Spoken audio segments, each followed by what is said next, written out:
What is up, everyone? We are back at it. We're doing Jak and Daxter, old school. By old school, I mean, you know, the way we did it up until a few days ago. We're going through, we're starting over. We had a death. We're not going to be able to keep us down now. We're going to keep plowing through, and we're going to beat this damn game. And we're going to do it. Hey! It looks like scout flies are always in. Deaths.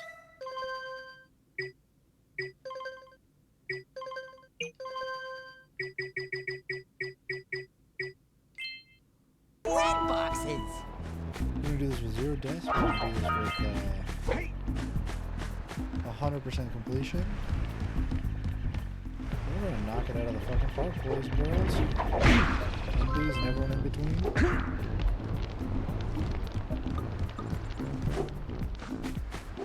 Let's go talk to the young man. Isn't it you're supposed to be borrowing money from your older relative and not them borrowing money from you? That never really made sense. What's this dude doing? Also, unrelated, I don't think I've mentioned this at all. That cutscene with Daxter, just like mocking Jak's uncle with pretending to have like a walking stick and shit. Cha! Cha!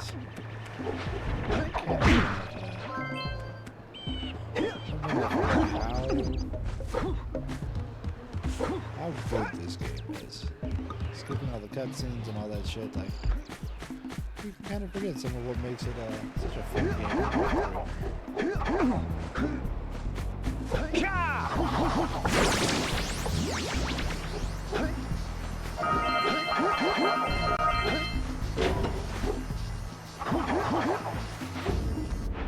It's late and it's going to be a short show.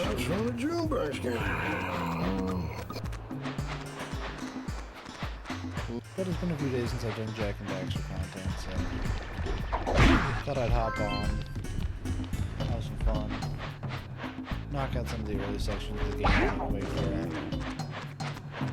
a good solid run tomorrow, most likely. So, I guess the goal tonight is don't fuck it up too bad.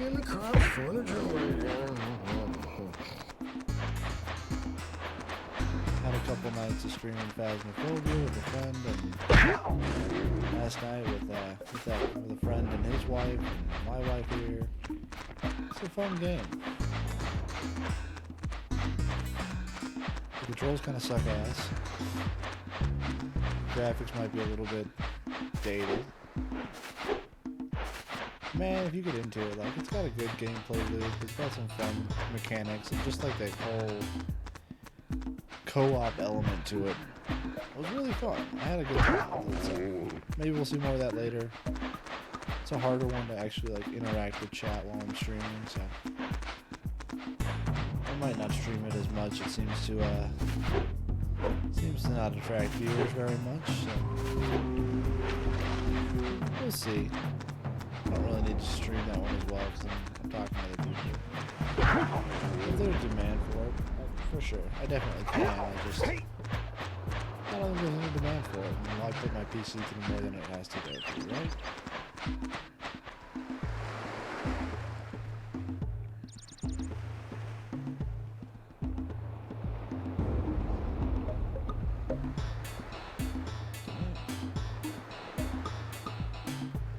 It's late. I'm having trouble sleeping, so I just ordered food. Holy cow, they're getting here fast.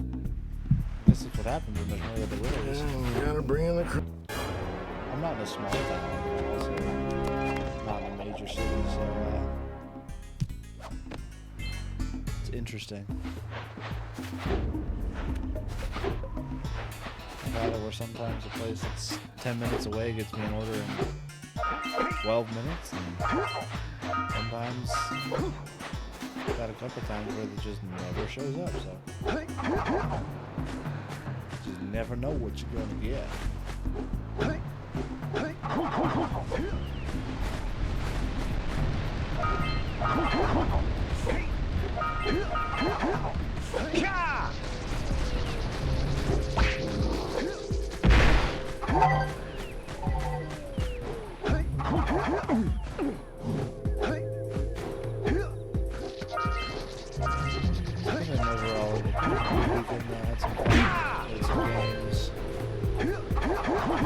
youngest kid turning 3, so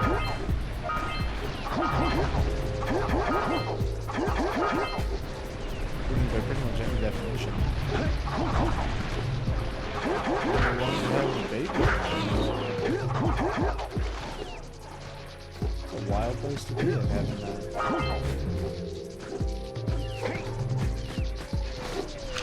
had the past decade or so. For those that don't know, my wife and I have 4 children. I just told you the youngest turned 3 this past month, and the oldest is a whopping 8 years old, and they're in their 20s. We're busy. Kids take a lot of time and effort. They're worth it. I gotta pretend like a true. Alright, I'll be right back.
I bet y'all can hear me. Man, like, to put this into perspective, I started streaming like just after I put in my order for food. Oh, maybe that's not true. But it was like just after my food got picked up.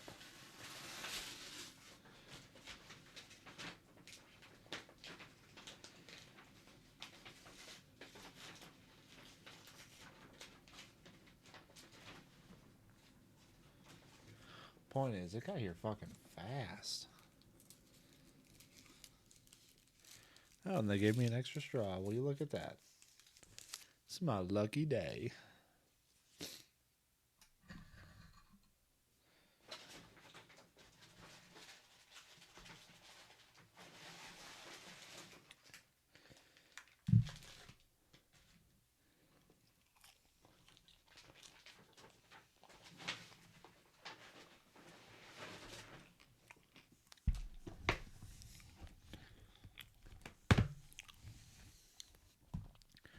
Holy cow.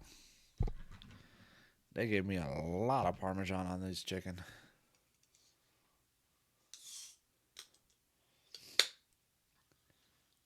And yes, I'm well aware that fries and chicken wings is too heavy for a midnight snack, but it's happening anyway.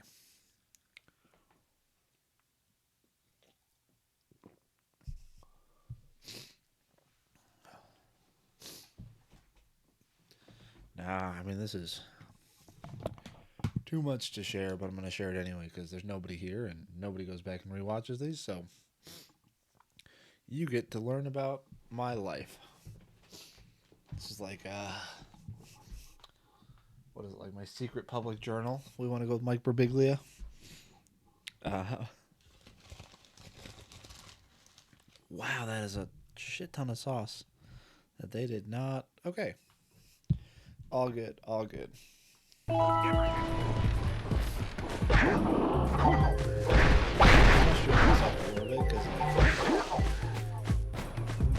been doing a pretty good job.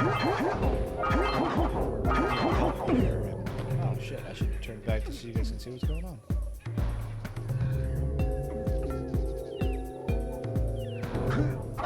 Even healthier and not, you know, so much shit late at night.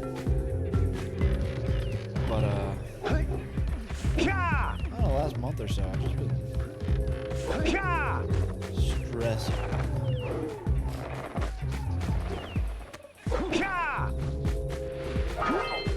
You know, that's something to work on. Another time.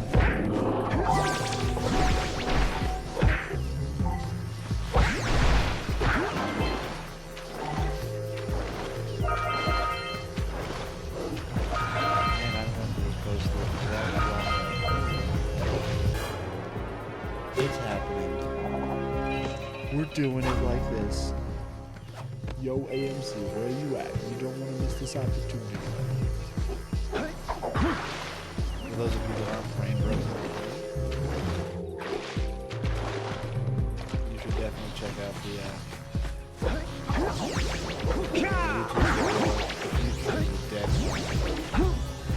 folding ideas.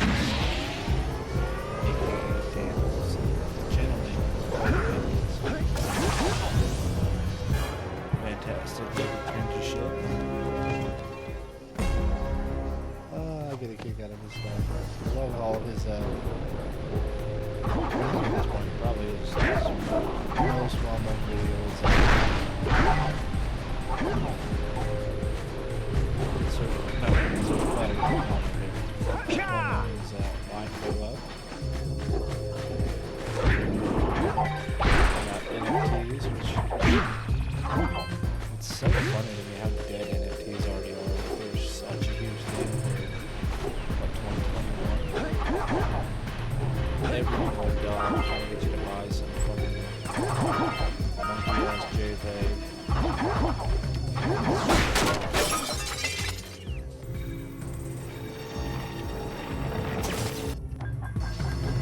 To this day, no one can tell you what they're really buying.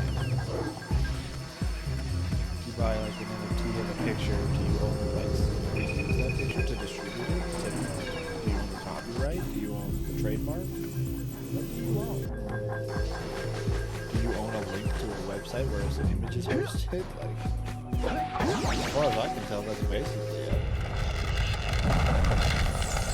And yes, I know. Blockchain is more sophisticated than trading. There's more to it than that, technologically speaking. The answer practically is the same thing.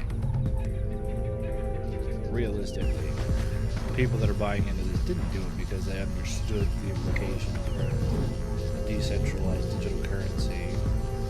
They bought into it because they thought they could make a quick buck. So watching people like that lose their shirts is kind of funny to me.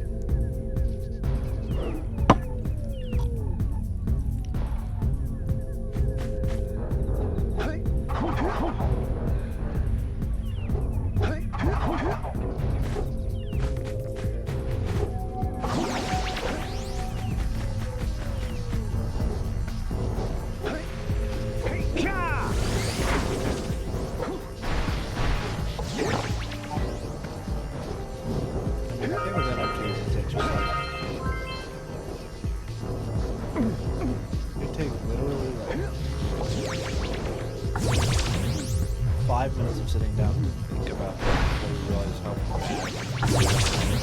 at least, again, speaking in general terms about the way most people are using them, I'm talking about the serious use cases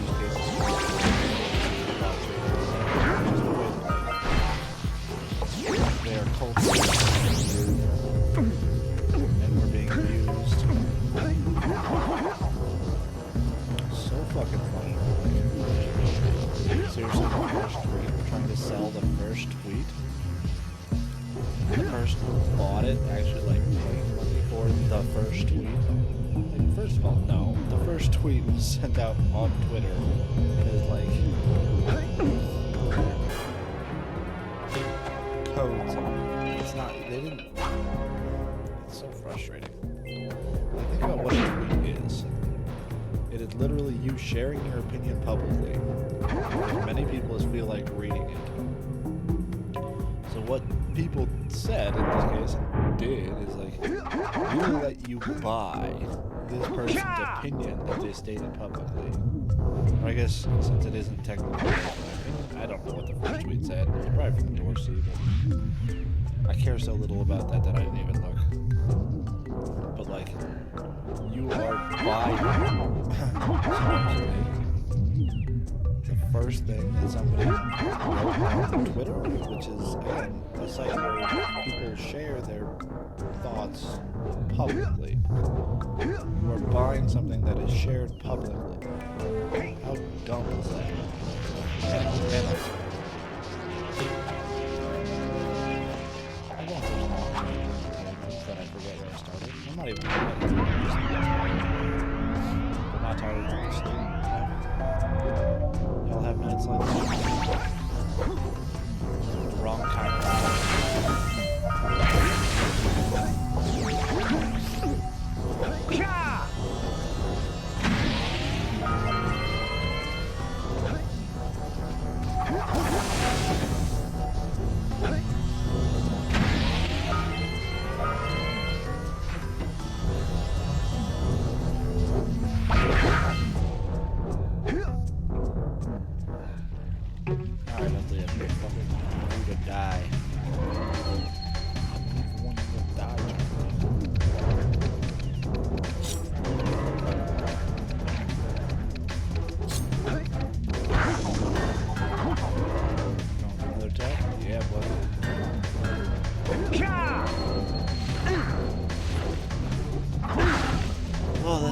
sign.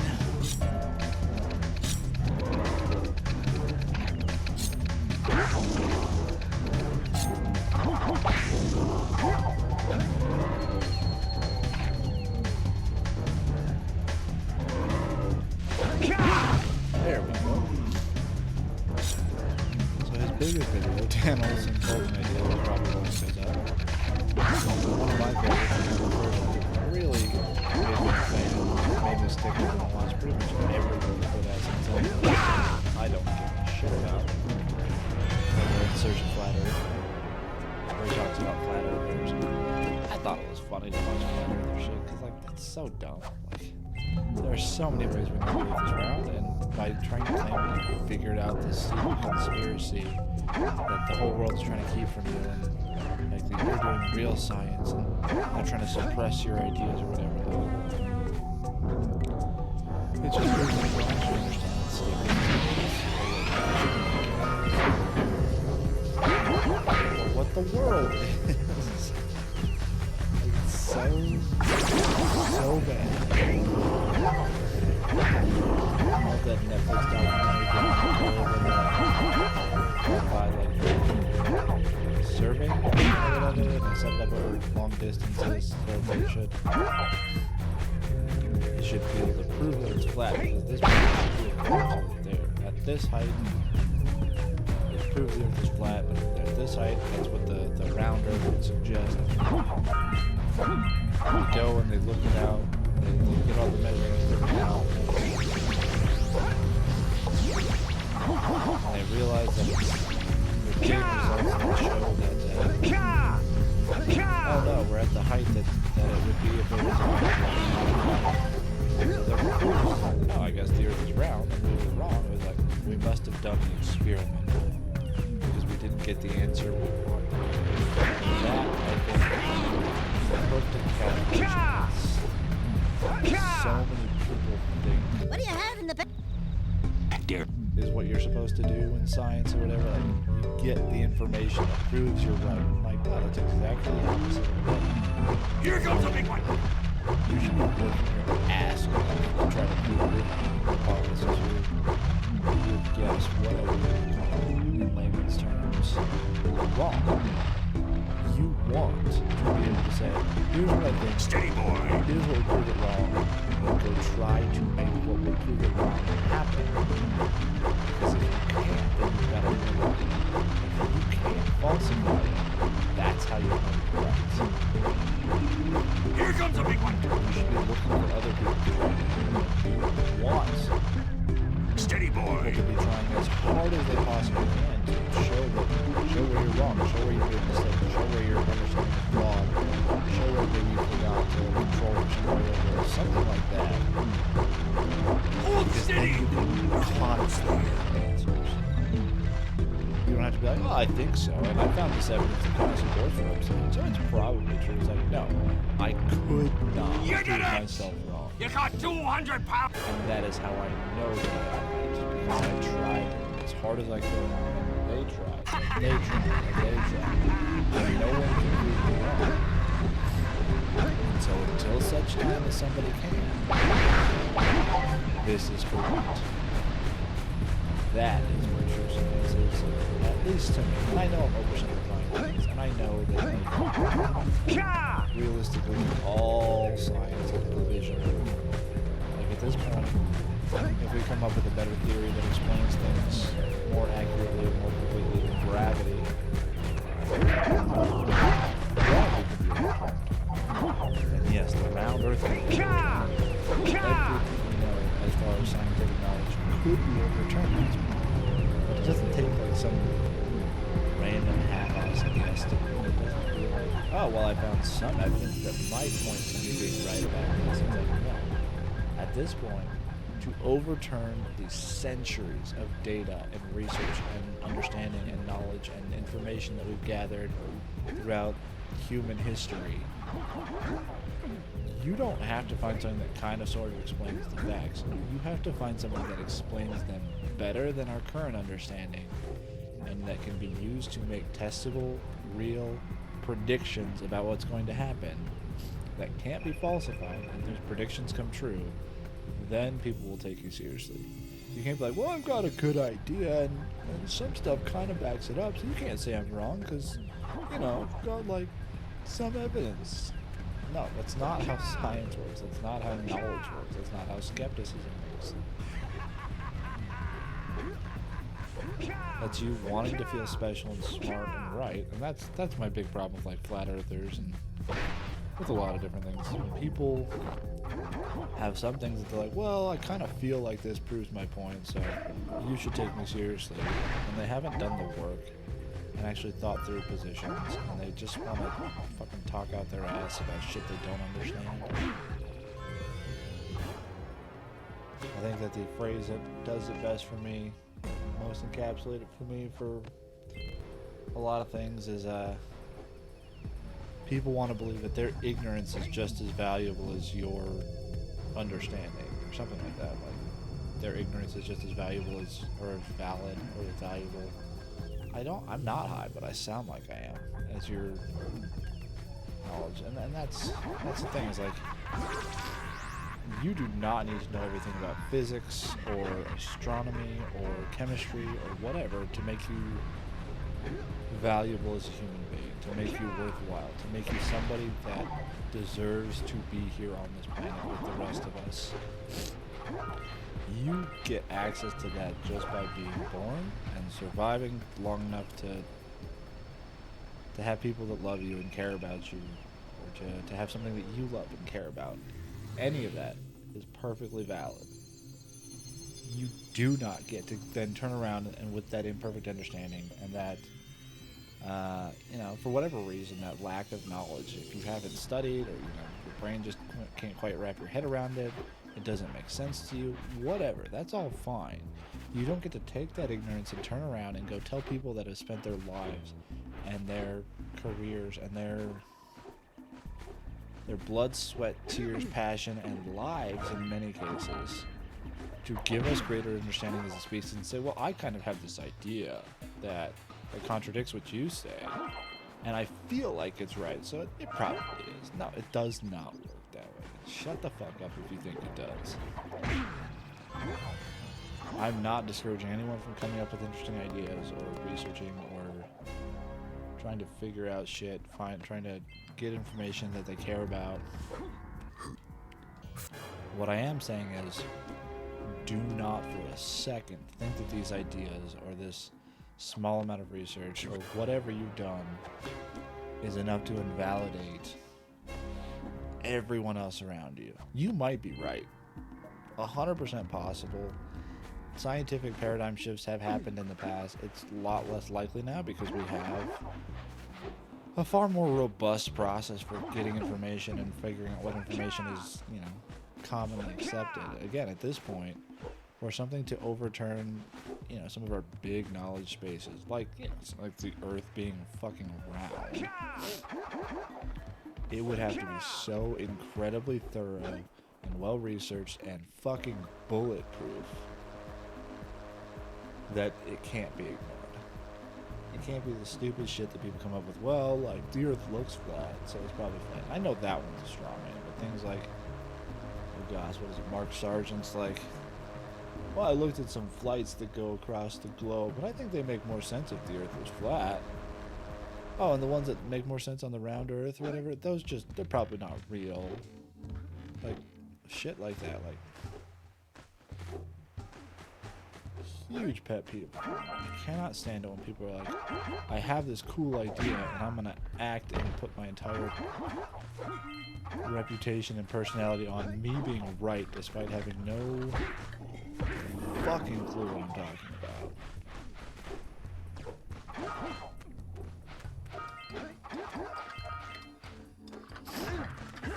So anyway, In Search of Flat Earth by Dan Olson, Holding Ideas on YouTube. I love it because it goes to that flat Earth part, which is basically the hook for people like me that are like, this should be funny. Seeing somebody that, you know, at that point I'd seen probably a couple of his videos, and it was mostly media critiques, and I think I first saw him, the first video I saw of his was probably his Suicide Squad takedown. Call it a takedown, but just it just talks about why the editing in it is so bad. And I think he went to film school. I think he did like an interview with Lindsay Ellis where he talks about his experience in film school. He's Canadian. I feel like every fucking person I watch on YouTube is Canadian, and I don't know how I got into this Canadian rabbit hole, but I guess I'm there.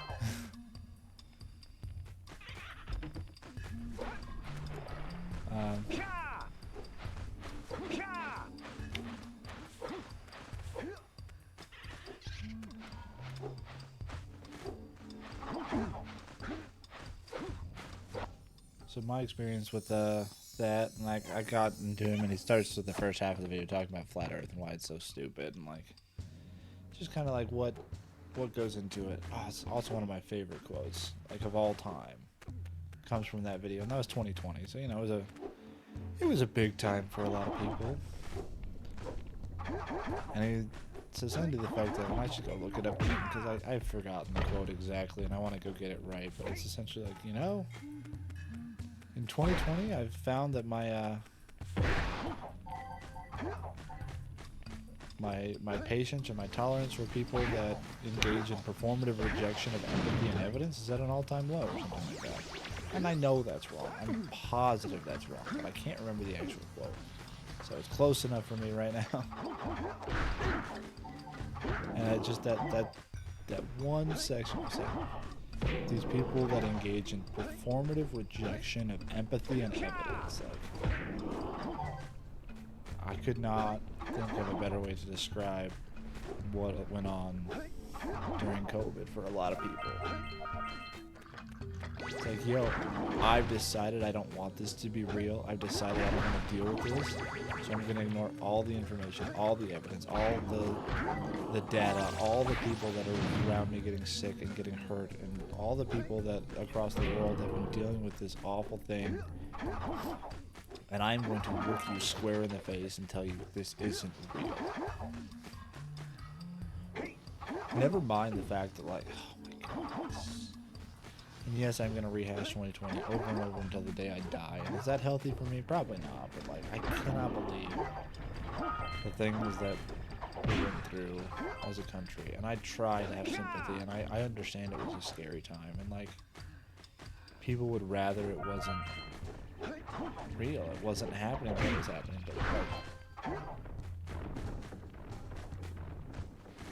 to steal that, wow, that was close. Got fucking lucky there. To steal the meme of the, you know, the boy whiz kid Ben Shapiro. Facts don't care about your feelings. I don't care if you're scared. I don't care if you would rather this isn't happening. Like, the fact is, this is the situation that we were in as a society and as a world, and you chose to put your own fear and political bias in front of people's lives and health and safety. And, like, yeah, I get that you were frustrated that people made mistakes, that, like, guidance from the CDC wasn't as clear as it should have been, that things were not as good as we wanted them to be, but, like, fuck, it was a brand new disease that we hadn't dealt with that was coming out essentially out of nowhere. I mean, we're talking about a few months from the time that it really kind of popped up at the end of 2019 to when it was just a global pandemic and people were dying left and right, and medical professionals didn't know what to do and governments didn't know what to do, and yeah, like, mistakes happened. When I saw people just getting on their fucking soapboxes about just the most random shit that they had no clue what they were talking about, like fuck, how long have we had people, doctors, surgeons, wear masks because we recognize that it blocks the transfer of some particles and some diseases that are spread, often respiratory diseases, can be mitigated by wearing a mask. And the number of people still today that will tell you, well, actually, masks don't do anything. No, fuck that. What doesn't do anything is mask mandates. I will agree with that, because people will fight against it, because we have such a fucking individualist streak. I'm saying fucking a lot tonight. Sorry, guys. We have such a streak of individualism that people are like, well, if you tell me to do something, I'm not going to do it. You can't make me do it because we're fucking babies. So many of us, and, like, I'm guilty of this sometimes too. Not in that case, but it's just so frustrating to me for people to be like, yeah, this thing that we've known for years, like decades or centuries. I don't know when we first figured out that, you know, covering your mouth will stop the spread of germs, but, and again, not 100% effective, and nobody ever claimed it was. Okay. And I have to keep qualifying my statements because somebody's gonna be like, well, actually, and I'm like, fuck you. When I say nobody ever claimed it was, I meant nobody credible. Just like any conversation, any topic, you can find some nut job that will say the most ridiculous words. I am positive there are people out there saying when the vaccine comes out, it'll be 100% effective. I am also positive that none of them had a medical degree.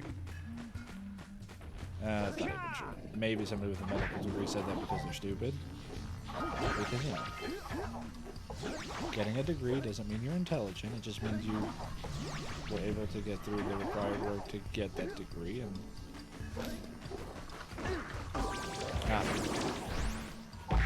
point is, the vast majority of people, the consensus overall, is that these are things that we can do to help. Masks, social distancing, vaccinations once they were available, they were all part of a broader strategy to try to slow the spread, help healthcare professionals be able to get a fucking handle on what's going on, because they were overwhelmed and overworked and couldn't keep up, and it's not like other diseases stopped because COVID was happening. Like, all that other shit was still going on, and they were trying to deal with every broken bone and heart attack and cancer patient, while at the same time trying to deal with this brand new pandemic and not spread that one even further. And we as a general public fucked them over. We collectively said, I see the struggle you're going through, but I'm gonna, again, close my eyes and say la la la la la la la with my fingers in my ears, because I don't want to pretend this is happening, and I don't want to take the steps necessary to try to fix it.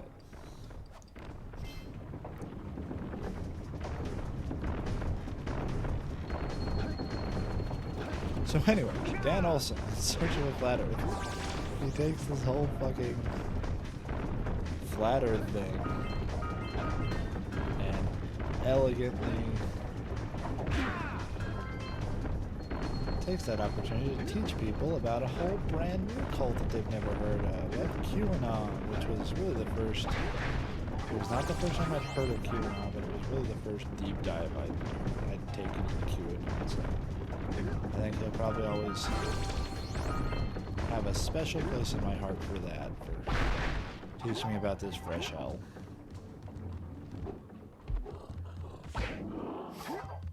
Because goddamn, if you don't know about QAnon, those guys are absolutely bonkers.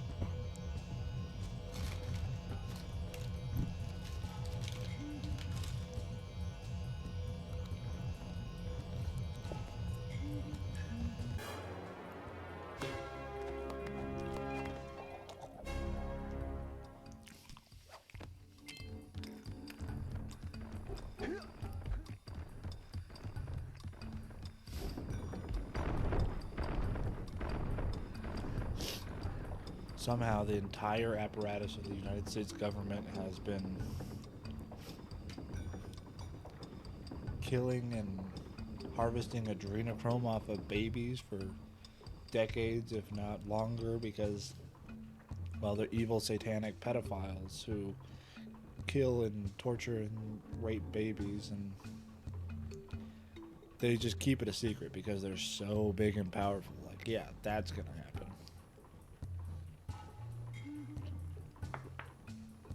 And yeah, it's the whole government, but mostly the Democrats, because they're the bad guys.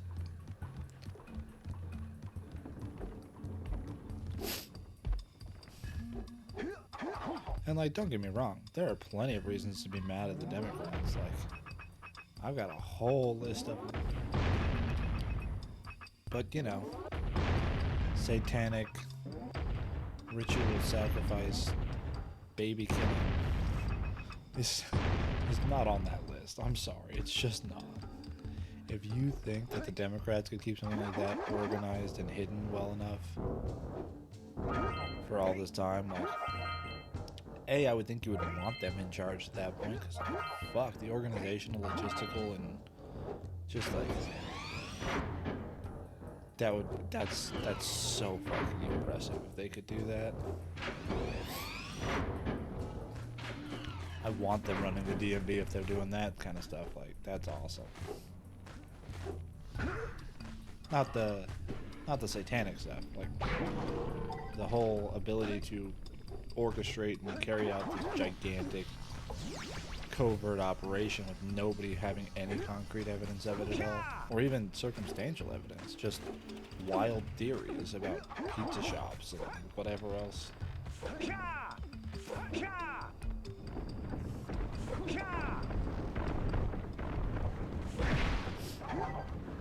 was watching another video today by Bo of the Fifth Column. If you don't know Bo, go check out Bo. Really cool guy. He is not apolitical, but he is very fact-based.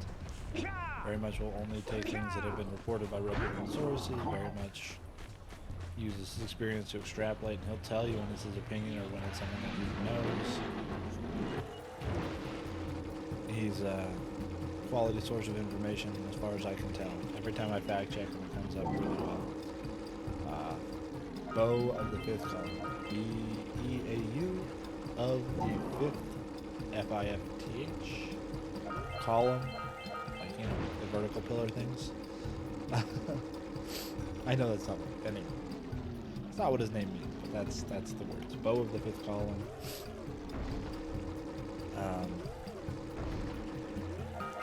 He had a video today about the impeachment inquiry going on against Joe Biden. Or maybe it was a couple days ago. I don't know. I watched it today. And it just really made me sit back and think, because, like, he's fucking right. It's like, they have the whole, I don't know what it's called, like the committee to the impeachment hearings, not in hearings. We got the whole committee trying to figure out what they can impeach Joe Biden about. Republicans are coming out and anonymously giving quotes to the press about how, like, they're annoyed with Comer, who's leading the committee, because he set the bar too high by asking for actual evidence of a crime instead of just, like, saying, well, he's a bad guy, so we're going to impeach him for being a bad guy. It's like, yeah, that's kind of interesting to think about. Like, I know the standard line is that, like, all politicians bad, and Trump is just like a regular guy who is going to be attacked unfairly, because everybody does this type of stuff. I mean, look at the documents. Biden had documents too, but he didn't get impeached over them or whatever, like, or indicted, I guess. Nobody impeached Trump for having classified documents because he was the president. And, like, for better or for worse, you can say that, like, that is a thing that presidents do. Is they take classified information and they use it wherever they happen to be, because fuck, that is a stressful job. And Biden had some, and Pence had some, and I'm sure presidents all over the place have had some. But, you know, the difference is obviously their reaction when they were asked for it back. Trump lied and said that he didn't have them, and then when it was clear that he did, he said, well, I'll give you back some, but not all of them, and then worked with his lawyers to try to hide more of them, and, like, he was actively attempting to keep things that he should not have had, rather than, oh, fuck, I meant to give these back, my bad, here you guys go.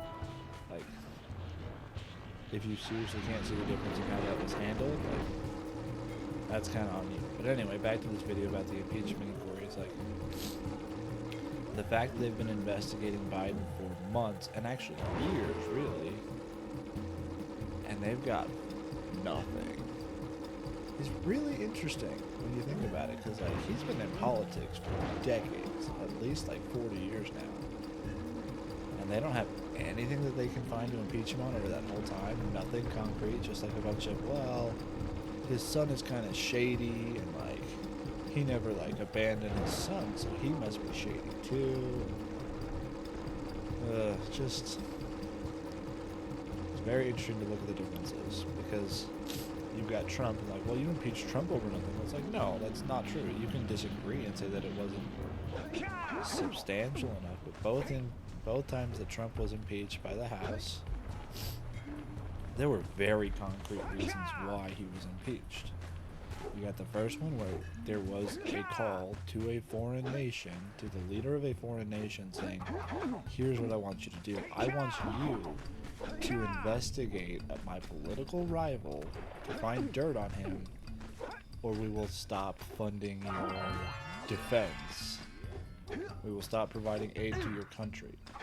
A political leader using power that he shouldn't have even had, because that's something for Congress, not the president, to pressure a foreign nation into investigating and trying to throw dirt at your political rival and making your country's aid to them contingent upon that. And again, you can claim it's a gray area, and he didn't technically say that, but, like, come on, grow up. Go read the transcript. You know exactly what he was saying. Zelensky knew it, Trump knew it, everybody in the room knew it. It was a very concrete thing that people said, this is inappropriate, this should not be happening, and you are going to be impeached for that. And, like, yeah, you could say he wasn't convicted, but realistically, I don't know if anyone under the rules of our current government will ever be convicted, because for some reason this country likes to think that it's equal both sides when things are clearly not equal. So anyway, concrete evidence, concrete event. People didn't like what happened with that one event, and they said, cool, you're being impeached for this thing, for this phone call with Zelensky to Ukraine, Actually, I'm not even positive it was Zelensky anymore. It was a while ago. I think it was Zelensky. But I think he was brand new in his role at that point. Anyway, point is, there was an action taken that people thought was inappropriate. They impeached him over it. And then afterwards, again, you can disagree with it. But the fact is, there was a bunch of people that stormed the Capitol during the certification of the results of the election. And they were encouraged to do so. You can argue indirectly, I say it's pretty damn direct, by Trump. And yeah, that I think is a valid reason to call for an impeachment. So again, another concrete thing that happened, an event that Trump took part in and helped to instigate and encourage people to take part in, that as the president was wholly inappropriate for him to be doing, to try to stop the results of an election, even if he sincerely believed, which he might, I don't know the dude's brain, and I don't want to, I don't understand. Even if he sincerely believed that the election was stolen and there were irregularities and whatever else, like, to try to get your supporters to forcibly help you remain in power. That is absolutely something that is not constitutional. That is not something that we want to have done in this country, theoretically. Maybe some people do at this point, and I don't know, I can't speak for everyone, but that is not the way things are supposed to work here. So again, concrete thing, impeachment happened, again acquitted in the Senate, although it's very interesting now when you look back and things like McConnell's take at the time about, hey, this in no way has anything to do with like his criminal record. I think he should be investigated and tried criminally if that's found appropriate by the Justice Department or whatever, yada yada. And now one of his defenses is like, well, he wasn't impeached by this, he wasn't convicted, so because this line in the Constitution says that impeachment doesn't protect you from criminal proceedings, it also must mean that the reverse is also true, and you can't be criminally tried unless you have been convicted and impeached and convicted. So Trump can't be tried because he wasn't convicted at the impeachment hearing, which is like the exact opposite of what they were saying at the time. Like, fuck it, who cares? Whatever makes it work in the moment, right? Screw consistency. But now they've got this whole impeachment inquiry into Biden because, well, he seems corrupt, or which is code in this case for we want him to be corrupt because it makes us look better. We're gonna both side the shit out of this thing, despite the fact that there's not even anything similar. But yeah, the fact they've been investigating for months and months and haven't found a damn thing that they can impeach him over, like, it's kind of funny. Sad. Incredibly frustrating that like so many people still think that this is a real thing. And like, to be clear, I am not a Biden loyalist. I would love it if Biden dropped dead tomorrow and the Democratic Party had to run someone else. I think that the Democratic Party is a very establishment party, and they only exist for the same basic things that the Republican Party does, and it's a sham. And it's all there to just try to pacify people and give them the illusion of a choice that they don't really have. And I probably sound like a conspiracy theorist now, but that's because it's nuanced and I don't want to go into it on here because it's very detailed and I'm not going to explain it very well. Point is, this country serves one group, and that's corporations, wealthy. And yeah, it's frustrating to me. Oh fuck, I haven't got the power cycle yet.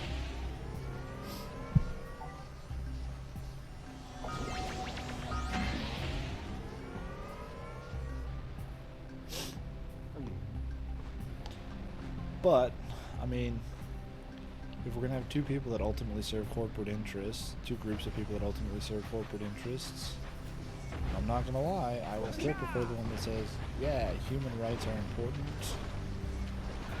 Gay people and trans people exist and should be treated correctly as human beings. Like, and you can talk about historical positions and like, well, actually, back in the 50s, the Democrats were the Nazis and the racists or whatever. I'm like, well, fuck, that was 70 years ago. Look at the parties today. Which party is supported by the white supremacists today? Which party is supported by the bigots and the racists today? Because if you can honestly look at me and tell me you think that the Democrats are supported by the support of out-and-out open white supremacists more than the Republican Party does, you are not paying attention. I don't know of a single person that would call themselves, a white nationalist, or you want to go with like Stefan Molyneux's like white identitarian, whatever the fuck language you want to code it as, that supports the Democrats more than the Republicans. You're just wrong. They are not the same. I am not saying by that Democrats good, Republicans bad. I am saying Republicans bad, Democrats slightly less bad. That is what I will give them, slightly less bad. And honestly, I will take slightly less bad if that's one of my only options. Obviously, I'm not excited about it. Obviously, I'm not like... Again, I'm not a diehard Biden supporter. If they come out and have evidence that he was shady and making deals with Hunter as a go-between, whatever, like, fucking lock his ass up for the rest of his, 5 years of life? I don't give a shit. Like, if Hunter is guilty of crimes, lock him up too. I don't care. I do believe in the justice system. I do believe people should be responsible for their actions. They should have to deal with the consequences of their actions and shit. And like, I do think that should apply to Democrats as well as Republicans. So this whole like, well, Biden's done bad things too. Great, lock his ass up too. That is not justification for more people to do shit stuff. And we should expect more of the people that we want to be in charge of this country. Like, my God, do you want anything better? And the answer is no, because...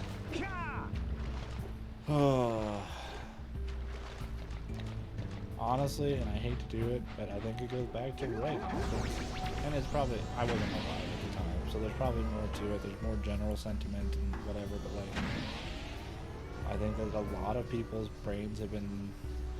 I hate to say it like this, but a lot of people's brains have been poisoned to just think of the government as just purely a negative thing, and to forget why we have a government and why we aren't just like living alone or in family groups or in tribes, because frankly, we can do so much more as a society together than we could by ourselves, and people forget that. People are just like, oh, government bad. And like, yeah, does the government need to change a lot? Hell yes. Do we have serious problems that need to be addressed in this country? Of course. But just, closing your eyes and putting your fingers in your ear and saying, government bad, la la la la la, anything anyone in government does is bad, is so incredibly asinine and stupid. Like, oh, we want our healthcare system to run like the DMV? Honestly, yes. I would love it if our healthcare system was run that way. Like, think about the number of cars that the DMV registers every single year. Think about like the number of drivers that get to tested. Yeah, is it sometimes a little bit slow? Yeah, a little bit, but like not even that bad. The fact that you can go on one day and get done what you need to get done to get back on the road and get back with your life. And honestly, most places it's far less than a day now. Like, with the amount of stuff you can do online, it is so much better. And if we funded it, it would be even better still. But we don't like funding things here. That would mean companies and wealthy have to pay a little bit more. Because, like, quite frankly, the middle class and the poor, there really isn't much of a middle class anymore. Can't afford to cover it anymore. And we can't have that. Like, social programs where everyone benefits? No, thank you. That's communism. Communism is evil, I know. McCarthy told me so. Not Kevin, the old one. Is it John? Not John McCarthy. What is... Who's the senator back in the Red Scare time where McCarthyism and all that shit? I don't remember his name. Wow, I'm shooting my credibility in the foot here. Anyway, point is, it's incredibly frustrating to have politically illiterate people trying to tell me why, well, actually, if you think about it, Joe Biden's worse than Trump. No. Shut your mouth. Again, I don't love Joe Biden. But trying to compare the two is like, again, asinine.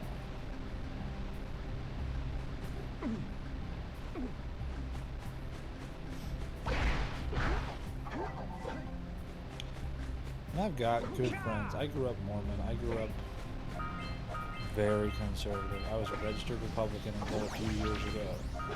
Like, I know the justification. I know the standpoints. I know the talking points. I know what people want. And I get it that a lot of people are just like, oh, you wish the government would leave me alone. I understand that, but the honest answer is no, you don't. You've been told that for years. You've been told that this is the problem. You've been told that you should be mad at the government for these problems. When in reality, what you should be mad about is like the degrading of our public rights, the idea that like anything that has to do with like a collective is evil and bad and everybody should be on their own. It's like, it's a false premise. Nobody does anything on their own. Like, did you use public roads? If your office had a fire, did you call the fire department? If you got robbed, did you call the police? Like, you use public services. Not to mention the fact that like so many successful companies got their start from government-funded research or government grants or just any number of things that were publicly funded, but they get to reap the profits of solely individually. And that's to say nothing of taking into account like personal circumstances. Like, obviously me, I grew up relatively middle class, fairly well off to be honest, and my wife was even more so. We were very lucky. We are millennials that own a home because we have rich parents. My parents invested in this house with us and they own a portion of it, and that's how we can afford to live here. Mortgage payments are still killer. I'm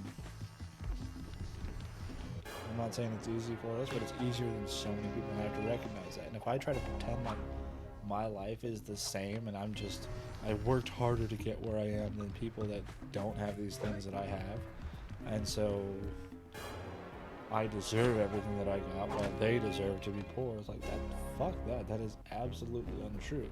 I got lucky in a lot of ways. So many ways. And that's fine. I don't feel bad about the fact that I got lucky. I feel bad that other people don't have the same opportunities that I do. And yeah, I'm gonna fight to try to make things easier for other people. I get mad when people are like,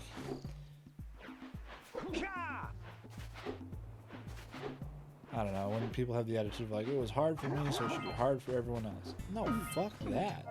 Don't you want a better life than what it was for you? Don't you want the world to be a better place? Don't you want things to be easier for the next people to come after you? Like, you got that, I think it's a Japanese idiom or whatever, where it's like,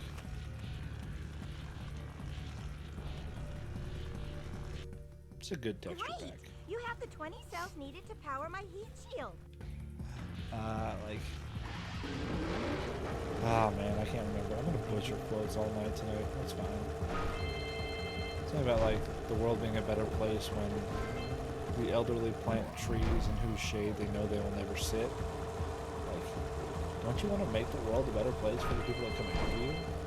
Don't you look at the people that like you can take the founders of America who wanted to build a more equitable society, who wanted to form it in a more fair way, who wanted to have something better than the monarchy that they knew. and they fought and they died and they. I mean, that was part of it. That definitely some like whitewashing and idealism in there, but we can take those ideas and we take them and try to make them reality. Why would we ever say, well, it was hard for me and I still did fine, so everyone else should have it just as hard as me? No, fuck that. You want it to be easier for the people who come after you. I would love it if like we got to a point where like, yeah, people didn't have to work shitty ass jobs, where people could pursue their passions and their interests and develop their talents and not have to worry about like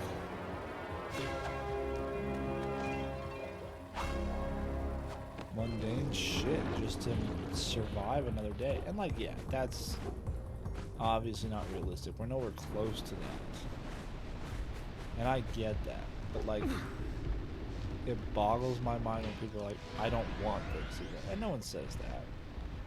But they act like it.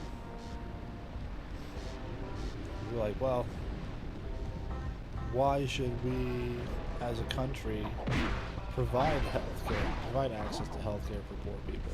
I didn't have access to healthcare when I went through cancer treatments, and I paid for that myself. Yeah, and how bad did that suck for you? Why do you want more people to go through that? I don't understand.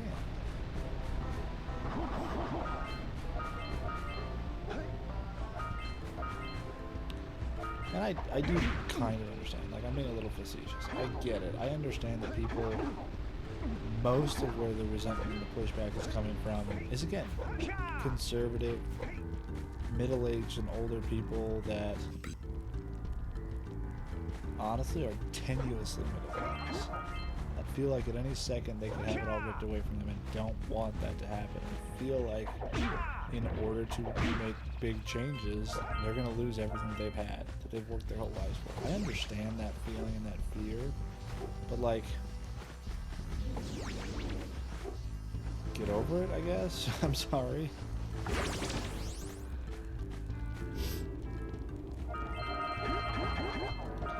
If we are too afraid to make societal changes because it might have a negative impact on you personally, then like, you're just a selfish dick.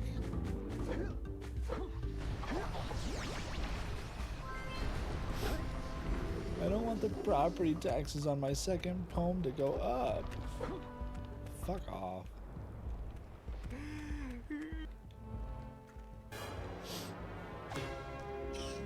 I think to me one of the statistics that illustrates this better than almost any other, and you can try this yourself. Here's a fun experiment you can do at home, kids.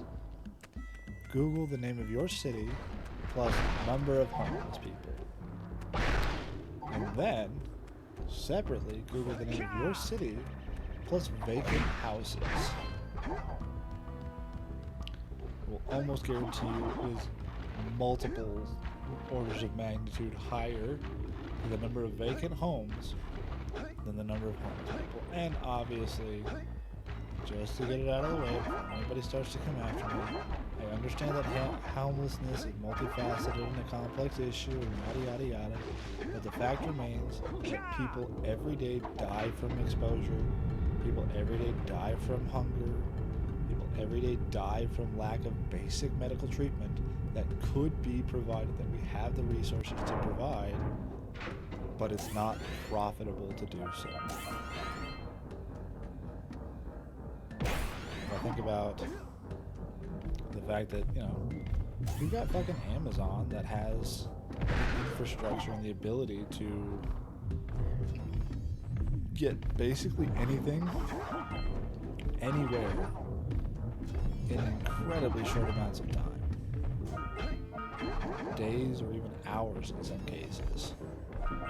We have centuries and decades of medical research that mean we can treat most, well, maybe not most, I don't know the statistics about how many diseases there are, exactly how many of them are deadly. Anyway, point is, I'm not a doctor, I don't know that much, but like, we can treat so many conditions and diseases now, like things that were a century ago a death sentence today are just like a minor inconvenience or completely curable. Like, we live in an age where we have figured out so much of how to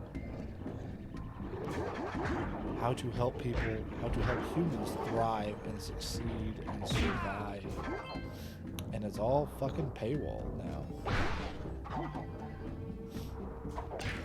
You can have these things if you're rich, even when they're not scarce. Again, back to my earlier point. Google number of homeless in your city, number of vacant houses in your city. Why are houses vacant? Because it keeps the prices up and it keeps them a viable investment.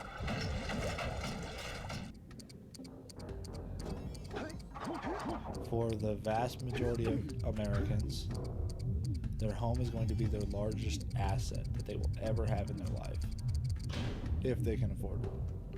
It looks like that's going to be a thing that isn't around for much longer.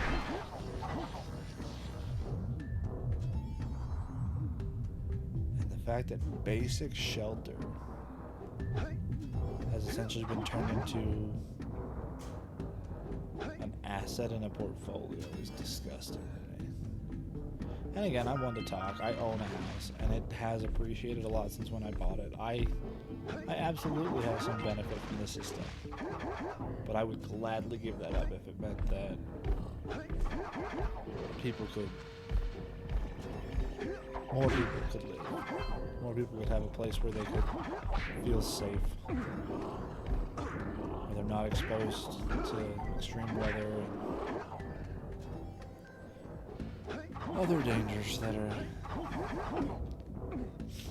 more mundane. Anyway, it just makes me sad. Again, we have so much potential. We've figured out so much about how to create a successful and a thriving society, and we're not gonna make those things available for no other reason than because it isn't profitable to do so. Again, it's not that we don't have the resources, it's that it won't make somebody money. That's the frustrating part. Like, if it really was a thing where, like, oh, there's just not enough food to go around, well, I get that. Tough choices have to be made. You gotta decide how to allocate those resources. But that's not where we're at right now. Like, if you think it is, I would please explain to me where I'm wrong. Explain to me where my numbers don't add up. But, like, I think, I don't know, it's been a couple years since I looked into it, but, like, in 2021 or something, like, we produced enough food to feed 10 billion people. And how many children die of starvation every year? Like, it is not a lack of resources. It's a lack of willingness to get those resources where they're needed. There's no motivation to do that because it's not profitable. If we as a society decided that was a priority for us and we wanted to do it, we absolutely could. And again, don't get me wrong, I understand that all of my, well, we could do this, is unrealistic dreaming. It's idealism and it's unwarranted optimism, but I'm still going to keep being optimistic about it because I feel like maybe someday we can make something better. And even if we can just make small changes in the right direction, damn it, I'm here for it. Like, anything that we can do to make life easier for the people around us, let's do it. Please.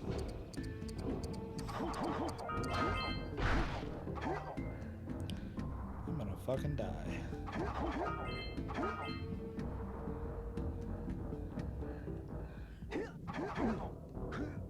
Oh, yeah, around the corner. Okay.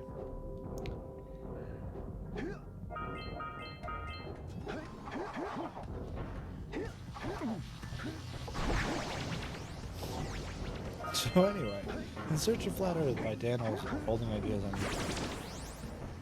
It was one of the first things that introduced me to QAnon and the insanity that was. It was eye-opening, and it's weird to me. It's crazy still to this day to think that, like,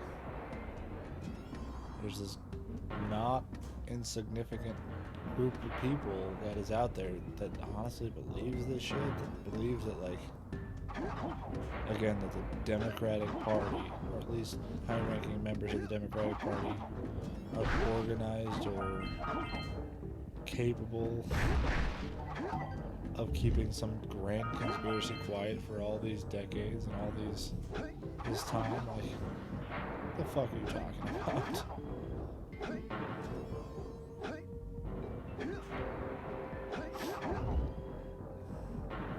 And again, this isn't some like pie in the sky idealism of like, oh, our government would never do that. Like, no, like, people will do shitty stuff all the time. 100%. I believe all of that. I don't believe that there's some wealthy cabal of people that are just like, haha, let's eat the babies. And nobody's found any evidence of that. Nah, dog. Something with some proof. Something with some evidence, not even proof, just any kind of real evidence. And not like, well, I saw this guy on Twitter who said that he saw this thing on Facebook who said that, like, Bill Clinton, he saw him eat a kid's baby one time.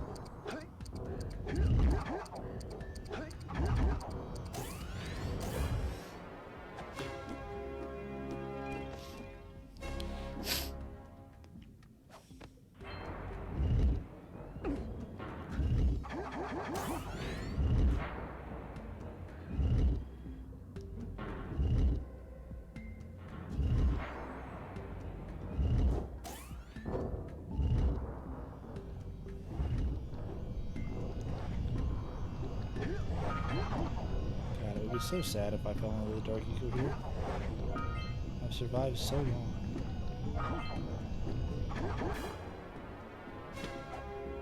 It's only been over an hour. A little over an hour. And I'm already in the Lost Precursor City? That feels too fast. I always forget how short this game is. And yet I still can't do it.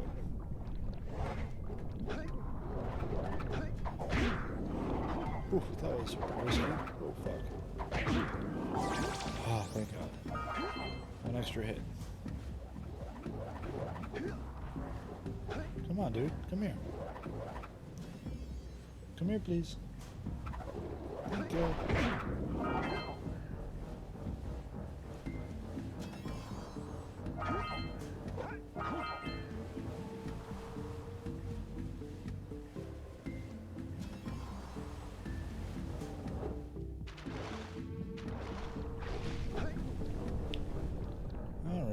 Should be done soon. It's late. It's past my bedtime.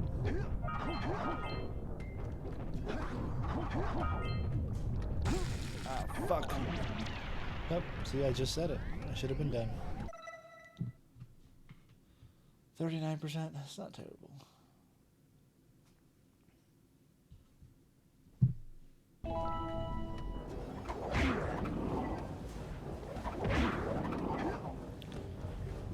Far from my best run. Far from my worst, though.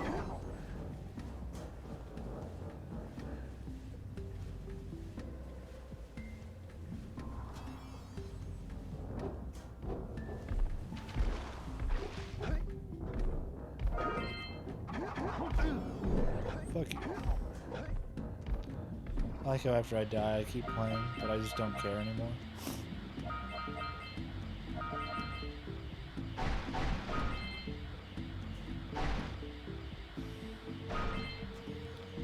Seriously, I know I say this every time I stream this game, but I've got to go watch some speedrunning stuff and learn how to get through this game somewhat quicker.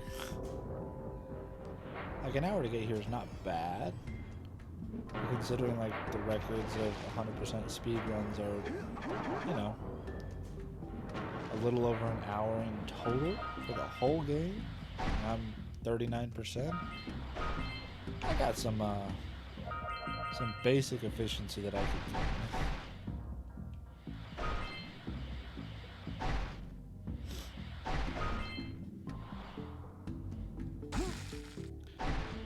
And that's why I'm doing this right now. I cannot get through this stupid tunnel without just fucking dying every time.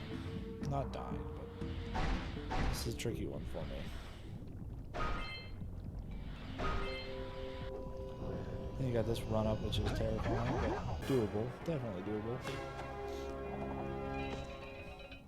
I forgot I wrote in my description, no deaths, all fun. And then I proceeded to ramble for an hour about my political grievances. So fun.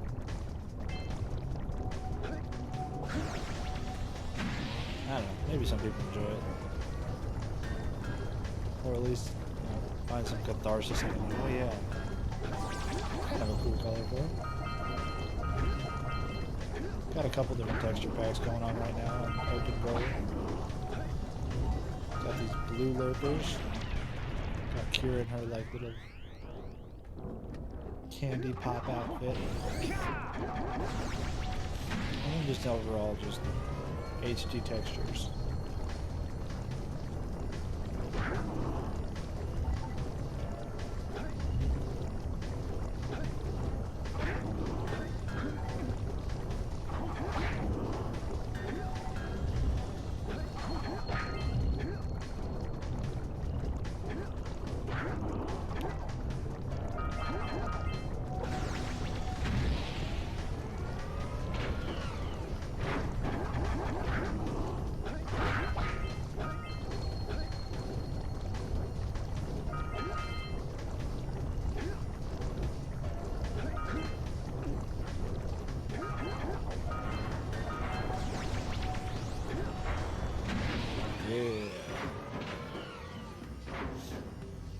You are not dead.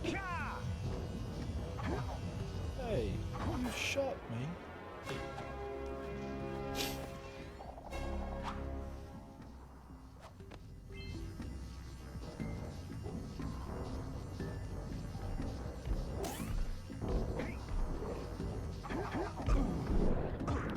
God, I am so good at this game.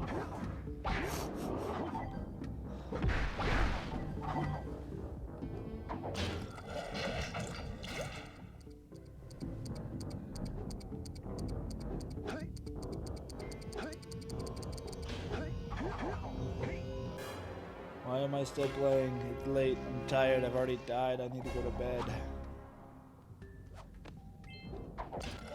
The kids have school in the morning. Fuck. Nope, not going.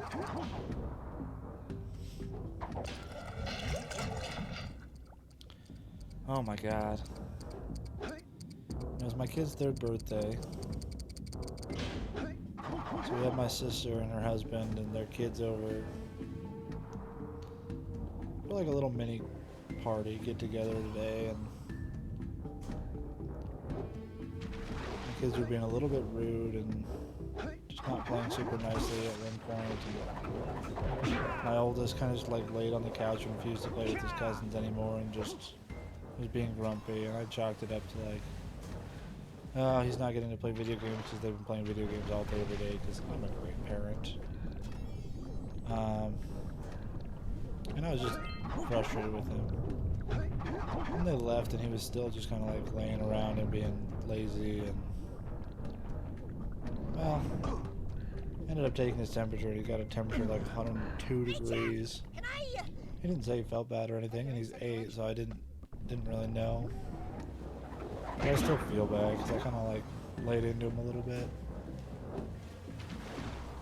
But I just kept like being like, can you tell me why you won't do this? Can we talk about this? Will you help me understand why you're refusing to, you know, be nice, to be considerate, to be kind to these people you don't see very often? He just didn't have an answer. I mean, he's 8 anyway, so like, not exactly peak self-awareness age, but still. I was hoping to get something. Then finding out he was sick and just probably wasn't feeling great and didn't have a whole lot of mental energy to spare at that point. I just felt bad, you know?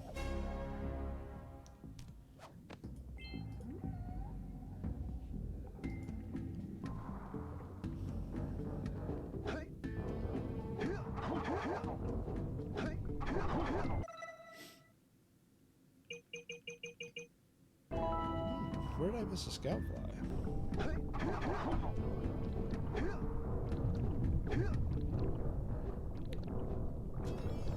I know I skipped raising the chamber, but I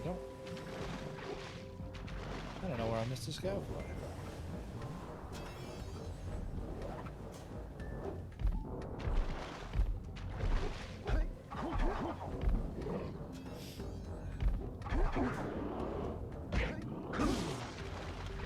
Oopsies.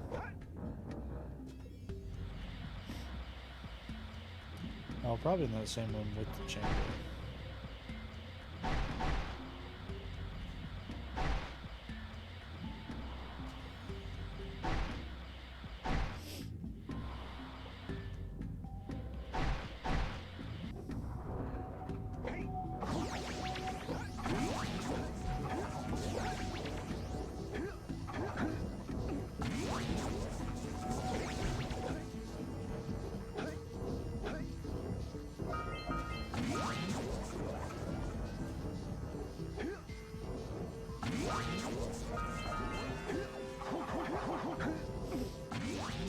No, not in here. Hot damn, where did I miss it?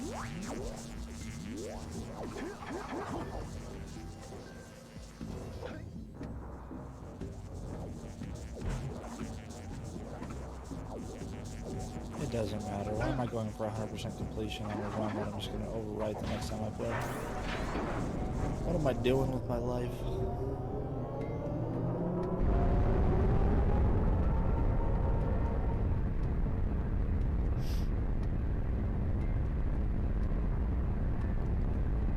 Some chicken wings, that's what I'm doing.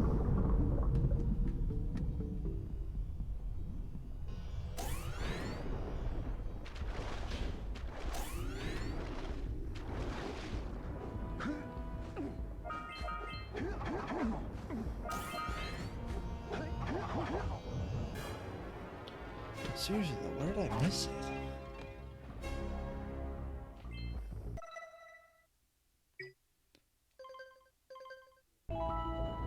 Fuck. I guess let's start over.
God damn it. While you're down there, Will you rub my feet?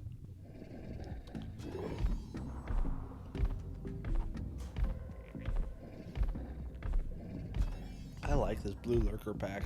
It's kind of fun.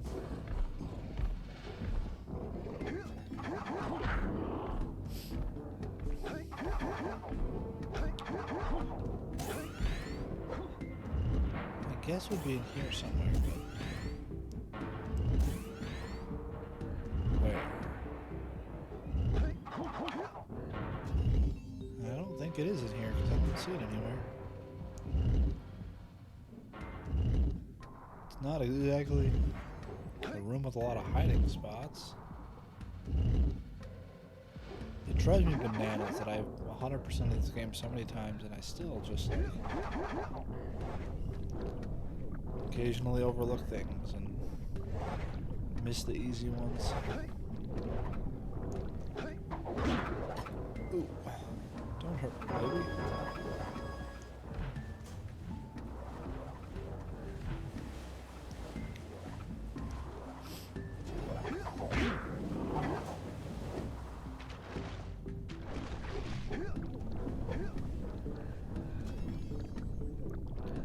Okay, not over here.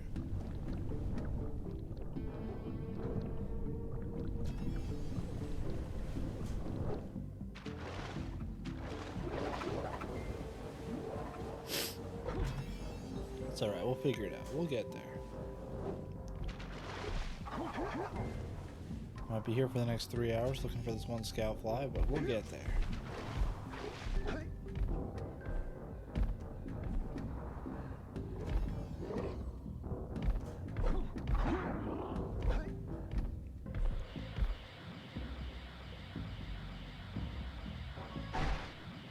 Oh, I know where it is. It's up on that fucking ledge after those, like those little sewer lids that get popped up by the gas. I don't know what they are. Okay, at least now I know.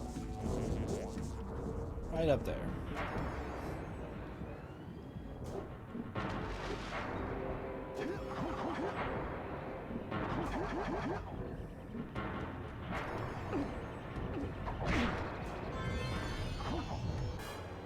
Alright, there we go. That was totally worth it, right everybody?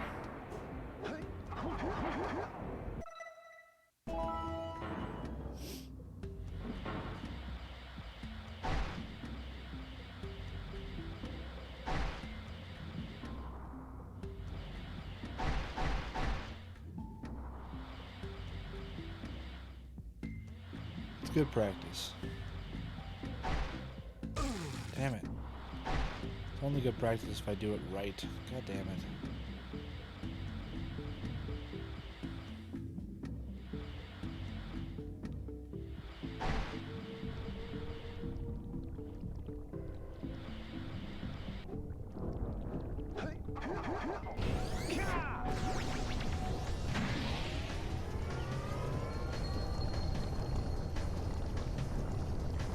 You know what this challenge is starting to feel like for me? This is going to be funny coming from me because I haven't seen very much of it. God damn it. Starting to feel like that South Park meme where it's Randy. He's just like, I didn't hear no bell while he's like beat up and bloody and looks like he's about to like pass out. That's me and Jak Daxter, but I'm the drunk Randy Marsh and Jak Daxter's whoever he's going up against at that point. I didn't hear no bell. I've been kicking my ass for a month, but hey, as long as I get back up, right? Can't lose if I don't stop trying.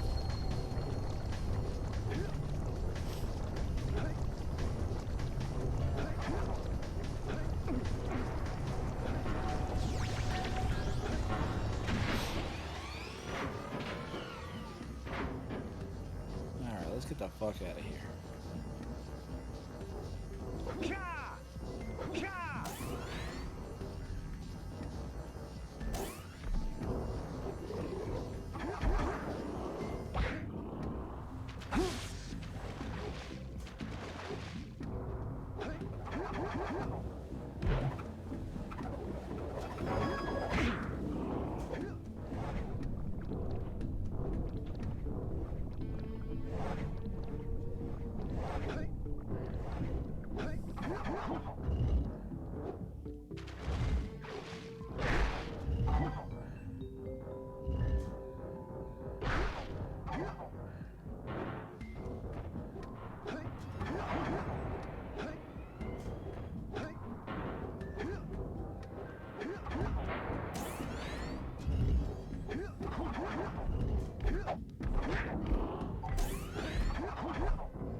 So close.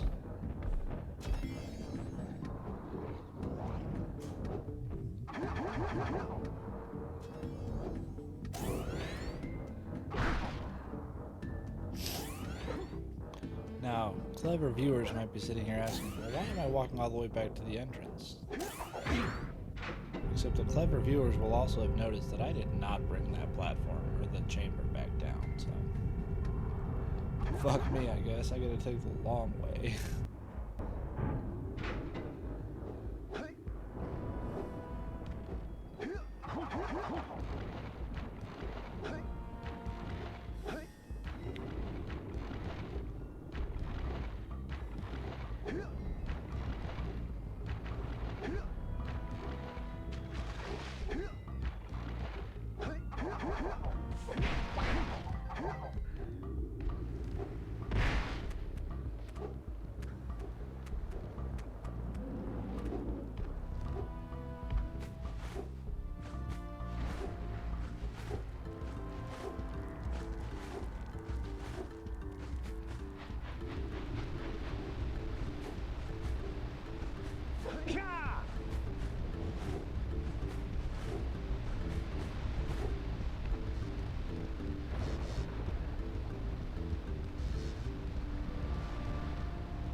Oh, she's probably over. Okay.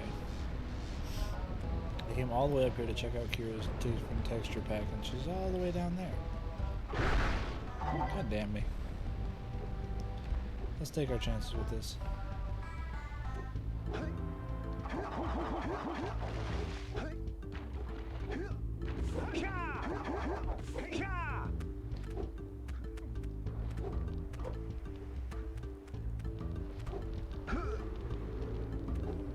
I was just about to say I shouldn't roll jump through here because